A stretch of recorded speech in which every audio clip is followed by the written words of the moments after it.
Hello friends, welcome to my YouTube channel. Today we will discuss regarding a disease that is glaucoma. So first one we will discuss about the introduction of the glaucoma.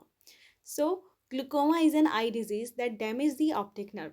Glaucoma एक आंखों की disease है जो कि optic nerve को damage कर देती है. ऑप्टिक नर्व जो कि एक क्रेनियल नर्व है जो विजन में हेल्प करती है. The damage happen mainly due to high pressure inside the eye. It can happen suddenly और स्लोली. तो जो डैमेज होता है ऑप्टिक नर्व में वो बेसिकली इंट्राओक्यूलर प्रेशर के इंक्रीज़ होने की वजह से होता है. आई में जो फ्लूइड होता है उसकी वजह से आईओपी जो है वो इंक्रीज़ हो जाता है और जो डैमेज करता है ऑप्टिक नर्व को. ग्लूकोमा जो है वो सडनली भी हो सकता है, एकदम से आईओपी इंक्रीज़ हो सकता है और ये धीरे धीरे काफ़ी लंबे टाइम से होता है और फिर ऑप्टिक नर्व को डैमेज कर देता है. Now we will discuss about the definition of glaucoma. So, glaucoma is a type of eye disorder in which the optic nerve is damaged due to increased intraocular pressure inside the eye. Glaucoma एक आई disorder का type है जिसमें optic nerve जो कि मैंने बताया cranial nerve है वो डैमेज हो जाती है. किसकी वजह से? क्योंकि वहाँ पर आईओपी इंट्राओक्यूलर प्रेशर जो है वो इंक्रीज हो जा रहा है और डैमेज कॉज कर रहा है ऑप्टिक नर्व में. Now types of the glaucoma. Glaucoma 4 main type होते हैं ग्लूकोमा के. First one primary open angle glaucoma. Primary open angle glaucoma most common type है ग्लूकोमा का. Happen slowly and painlessly. ये बहुत धीरे धीरे होता है और इसमें कोई भी पेन पेशेंट को फील नहीं होता है. Drainage angle is open but fluid does not drain properly. जो ड्रेनेज एंगल होता है हमारी आई में जिसे आइरिडो कॉर्नियल एंगल भी बोलते हैं वो ओपन रहता है, कोई ब्लॉकेज नहीं होता है, लेकिन फिर भी जो फ्लूइड है आइज़ में वो प्रॉपरली ड्रेन नहीं हो पाता है जिसकी वजह से प्राइमरी ओपन एंगल ग्लूकोमा होता है. Now second one primary angle closure glaucoma. Sudden rise in IOP. जो इंट्राओक्यूलर प्रेशर है आई में वो एकदम से इंक्रीज हो जाता है. ड्रेनेज एंगल बिकम नैरो और क्लोज. जो ड्रेनेज एंगल है जो कि मैंने बताया जिसे आइरिडो कॉर्नियल एंगल भी कहते हैं वो नैरो हो जाता है और क्लोज भी हो जाता है जिसकी वजह से ड्रेनेज प्रॉपरली नहीं हो पाता और ये कॉज करता है severe eye pain, redness, headache and nausea. Now third one is secondary glaucoma. Secondary glaucoma occurs due to another conditions like trauma, diabetes, uveitis, steroids use and tumors. तो जो secondary glaucoma है वो किन्हीं और condition की वजह से होता है जैसा कि यहाँ पर दिया गया है. अगर ट्रॉमा हो गया, डायबिटीज मेलाइटिस हो गया है, स्टेरॉइड यूज़ कर रहे हो या फिर ट्यूमर हो गया है जिसकी वजह से आपको सेकेंडरी ग्लूकोमा हो सकता है. Fourth one congenital glaucoma. Present at birth due to faulty development of drainage channels. Congenital glaucoma जो होता है वो बाय बर्थ ही हमारे जो फीटस होता है उसके डेवलपमेंट में अगर प्रॉब्लम आ जा रही है, जो ड्रेनेज चैनल है उनमें प्रॉपर से डेवलपमेंट नहीं हुआ है तो वहाँ पर कंजेनाइटल ग्लूकोमा होने के चांसेस हैं. Now etiology. इटियोलॉजी मतलब क्या क्या ऐसे कॉजेज हैं जिनकी वजह से ग्लूकोमा होता है. So first one is increase production of aqueous humour. जो आई में एक्वस ह्यूमर होता है उसका बहुत ज़्यादा इंक्रीज प्रोडक्शन होने लगता है जिसकी वजह से आईओपी इंक्रीज हो जाता है. Second one older age. जो 40 से ज़्यादा जिनकी एज होती है उनमें भी ग्लूकोमा होने के चांसेस रहते हैं. Now family history. जिनकी फैमिली हिस्ट्री है, फैमिली में किसी को ग्लूकोमा हुआ है तो जिसकी वजह से ग्लूकोमा होने के चांसेस हैं. Diabetes and hypertension. सो ये सारे जो भी हैं इटियोलॉजीज़ हैं जिनकी वजह से ग्लूकोमा हो सकता है. Then I trauma. आई में कोई भी ट्रॉमा हुआ है तो ये भी एक इटियोलॉजी है जिसकी वजह से ग्लूकोमा हो सकता है. Now risk factor. देखिए जो भी इटियोलॉजीज़ होती है ना वही रिस्क फैक्टर के अंदर होती हैं, जिनमें रिस्क फैक्टर का मतलब होता है कि क्या क्या ऐसी कंडीशंस हैं जिनकी वजह से ग्लूकोमा हो सकता है. तो जो सारी चीज़ें इटियोलॉजी में है वही हम रिस्क फैक्टर में भी लिख सकते हैं. सो फर्स्ट वन है एजिंग. अगर एज हो चुकी है तो उसमें क्या है ग्लूकोमा होने के चांसेस है तो ये क्या है रिस्क फैक्टर है. एक हाइपरटेंशन, जिनमें हाइपरटेंशन है. Myopia. Myopia means double vision. यदि किसी में डबल विज़न हो रहा है तो वो भी एक रिस्क फैक्टर है. और ओक्यूलर सर्जरी या आई ट्रॉमा किसी को हुआ है तो उसकी वजह से भी ग्लूकोमा हो सकता है. Now we will discuss pathophysiology of glaucoma.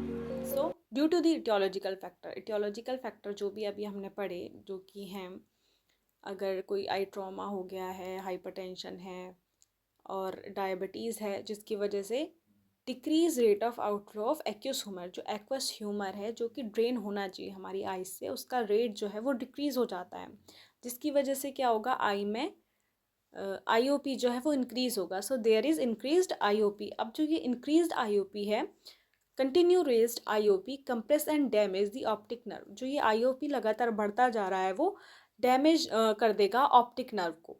So once optic nerve damage, अगर एक बार ऑप्टिक नर्व डैमेज हो गई तो ये लीड करती है लॉस ऑफ विजन को।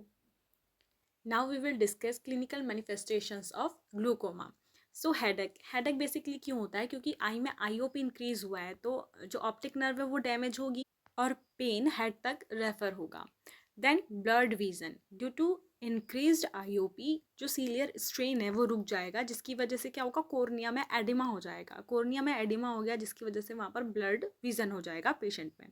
देन फोटोफोबिया, अगर कोई भी एकदम से लाइट में जाएगा पेशेंट तो उसे फियर होगा लाइट से। देन नोजिया एंड वॉमिटिंग, क्योंकि आईओपी इंक्रीज हो रहा है तो वेगस सेंटर है जो ब्रेन में वो स्टिमुलेट होता है और कॉज करता है नोजिया और vomiting.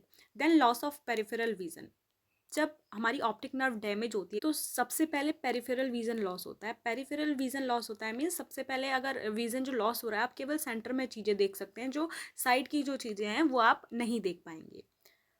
Then we will discuss about diagnostic evaluation of glaucoma.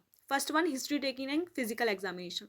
History taking और physical examination कोई भी disease हो, सबसे मोस्ट इंपॉर्टेंट होता है डायग्नोस्टिक इवेल्युएशन में। तो हमें पेशेंट की हिस्ट्री लेनी है और फिजिकल एग्जामिनेशन करना है कि कितना एडिमा है, और आईओपी चेक करना है कितना आईओपी इंक्रीज है, ये सब देखना है।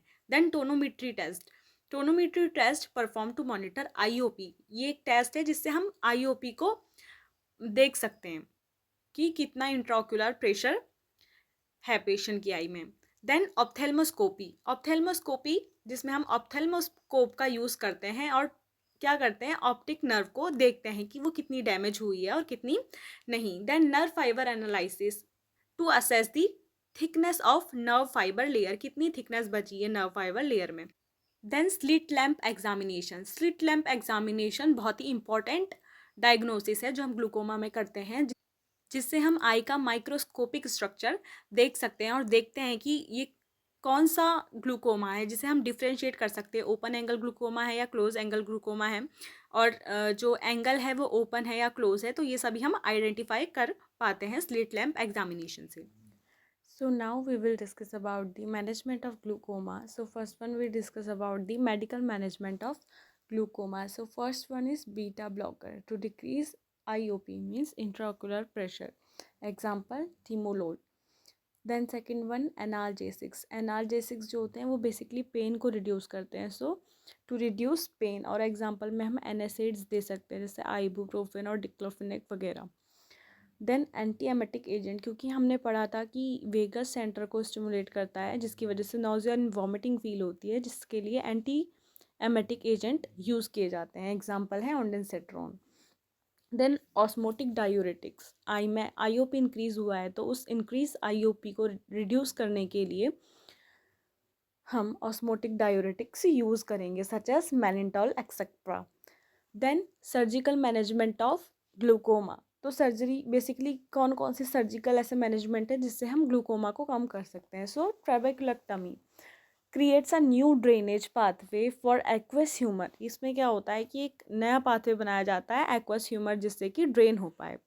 Then trabeculoplasty produce in which laser is used to reduce IOP, laser का यूज़ होता है और बेसिकली यूज़ की जाती है आईओपी को रिड्यूस करने के लिए।